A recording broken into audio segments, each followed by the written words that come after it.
Dans mes vidéos précédentes, j'ai beaucoup parlé de la complémentarité entre l'homme et la femme, en insistant sur le fait qu'elle n'est pas une forme de dépendance, mais un équilibre qui nous enrichit mutuellement. Et aujourd'hui, j'aimerais aller un peu plus loin avec vous et explorer une notion fondamentale, la complétude. C'est une étape essentielle avant ma prochaine vidéo que j'intitulerai La force du féminin, le miroir du cœur masculin. On a tous ressenti à un moment ou à un autre ce sentiment qu'il nous manquait quelque chose pour être vraiment entier. Mais la complétude n'est pas quelque chose qu'on trouve à l'extérieur. C'est une harmonie intérieure, un équilibre subtil entre nos polarités, le masculin et le féminin, la lumière et l'ombre, nos forces et nos vulnérabilités. Et atteindre cet état, c'est aussi cultiver des qualités divines comme la compassion, l'amour inconditionnel, le détachement, l'acceptation et le pardon. Parce que la complétude est avant tout un chemin pour se rapprocher de notre essence divine. La complétude commence par un travail intérieur. Elle ne dépend ni des autres, ni des circonstances extérieures. Elle repose sur l'intégration de toutes nos facettes, même celles qu'on a parfois du mal à accepter. C'est ça la clé. Accepter tout ce que l'on est sans juger, même nos imperfections. Parce que chaque aspect de nous a sa place et tout fait partie d'un équilibre plus grand.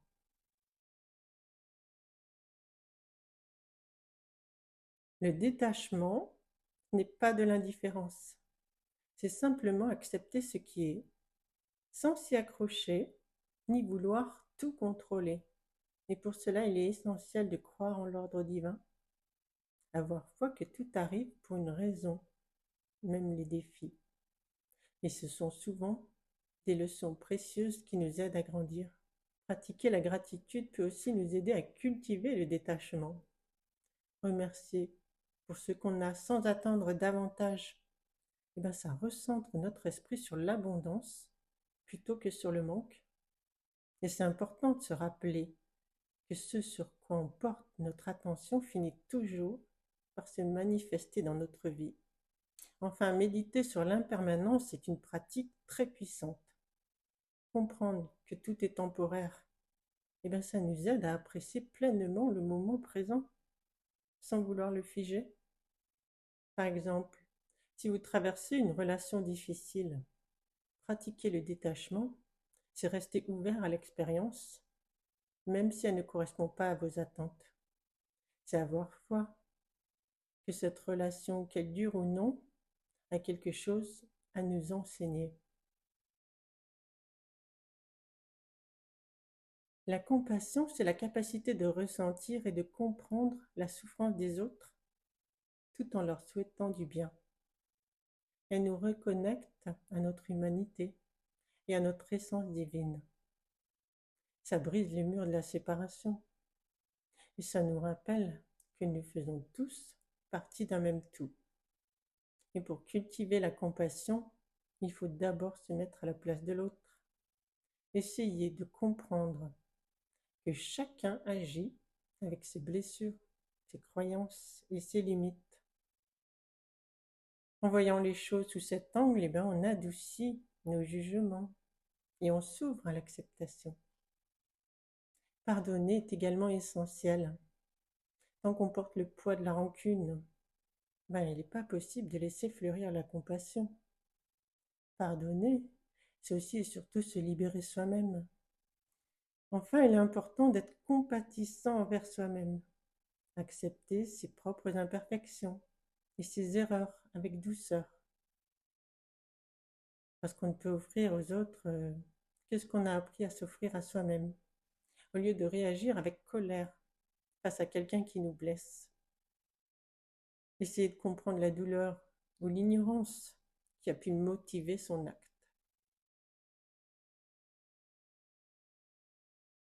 L'amour inconditionnel, c'est reconnaître la valeur intrinsèque de chaque être, sans condition. Et cet amour ne dépend ni des circonstances, ni des résultats. Et ça transforme nos relations, car on ne cherche pas à posséder, mais à honorer. Et pour cultiver cet amour, commencez par pratiquer l'altruisme. Offrez sans rien attendre en retour. Et cela peut être un sourire, une écoute attentive ou une simple présence. Et ensuite, essayez d'élargir votre cercle de compassion. Incluez dans votre amour non seulement vos proches, mais aussi des inconnus, voire ceux que vous percevez comme des adversaires. Et enfin, reliez-vous au divin. Voyez l'étincelle divine en vous-même et en chaque être. Faire cet exercice, ça change profondément la façon dont nous percevons les autres. Par exemple, aimez un partenaire non pas pour ce qu'il vous apporte, mais pour ce qu'il est, même dans les moments difficiles. L'acceptation, c'est embrasser la réalité telle qu'elle est, sans vouloir la modifier ou la rejeter. Et ce n'est pas de la résignation, c'est un alignement avec le flux de la vie. Résister à ce qui est, c'est ça qui crée de la souffrance. Tandis qu'accepter, ça ouvre un espace de paix intérieure. Pour cultiver l'acceptation, apprenez à vivre dans l'instant présent. Acceptez que le passé ne peut pas être changé et que le futur est bien incertain. Essayez aussi de changer votre perspective. Les défis ne sont pas des obstacles, mais des opportunités de croissance. Et enfin, pardonnez-vous. L'acceptation commence souvent par une réconciliation avec soi-même, en accueillant ses erreurs et ses imperfections. Une fois qu'on commence ce travail intérieur, les relations deviennent des miroirs. Ce qu'on cherche chez l'autre, ce n'est pas de combler un vide, mais c'est apprendre. L'autre révèle ce qui est encore incomplet en nous. Par exemple, si je suis trop rigide, l'autre peut m'apprendre la fluidité. Si je suis trop dépendant, l'autre me montre le chemin vers l'autonomie. C'est ça, la magie de la complémentarité entre masculin et féminin. Ça ne crée pas de dépendance, mais un espace pour grandir ensemble. La complétude, ce n'est pas un état fixe, c'est une danse entre équilibre et déséquilibre, entre solitude et relation. Chaque relation, chaque étape de vie nous pousse à réajuster cet équilibre. Et parfois, les relations s'effondrent. Pas parce qu'on a échoué, mais parce qu'on est appelé à un réalignement plus profond. Et l'impermanence nous invite à cultiver davantage de détachement et de compassion. Elle nous rappelle que tout bouge et que c'est dans ce mouvement qu'on découvre notre complétude.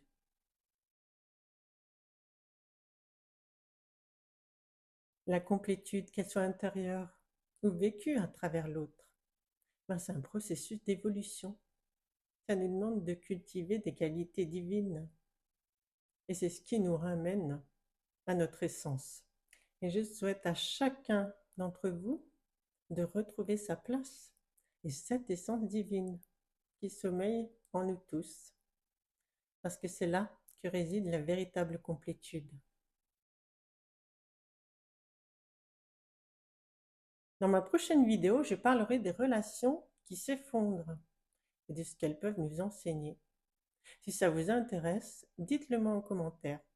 Sinon, je continuerai sur la complémentarité entre masculin et féminin avec un focus particulier sur ce que le féminin apporte au masculin. Je vous remercie d'avoir regardé cette vidéo. Si ce sujet vous touche, n'hésitez pas à liker, à partager et à me dire en commentaire, pour vous, c'est quoi la complétude. Je vous dis à très bientôt.